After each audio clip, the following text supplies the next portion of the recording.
This is Quadrant Sociology Lecture 105.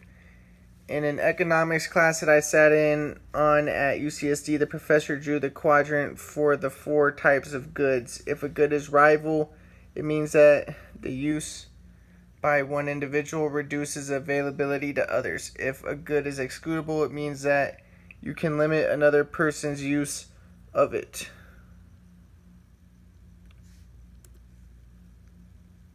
So there is rivalrous, excludable, private goods, non-rivalrous, excludable, club goods, non-rivalrous, non-excludable, common goods, and non-rivalrous, non-excludable, public goods. Economists also divide the factors of production into four categories. Land, labor, capital, entrepreneurship. The first thing that my sociology class at UCSD learned was the four types of suicide. Altruistic suicide happens when there is a lot of integration in society. For instance, a kamikaze commits suicide for his society. Fatalistic suicide happens when there is a lot of regulation by society. For instance, a slave may commit suicide because society does not allow him to do anything that he wants to do. Egoistic suicide happens when there is not enough integration in society. For instance, a school shooter might shoot up his school because he feels like an outcast.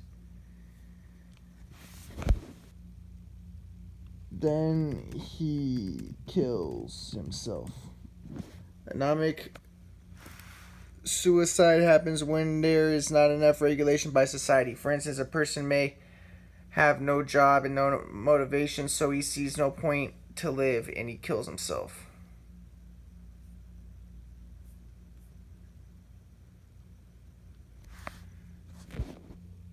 These four types of suicide were delineated by Durkheim. Here's the four types. It's a quadrant. Randall Collins elucidates four schools of sociological theory: functionalism, conflict, symbolic, interactionism, and utilitarianism.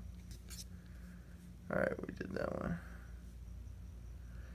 I learned about Elman services typology from my professor in my sociology class at UCSD. Elman service distinguished four socio-political levels of society. The four levels were foragers, horticulture, tribes, pastoralism, chiefdoms,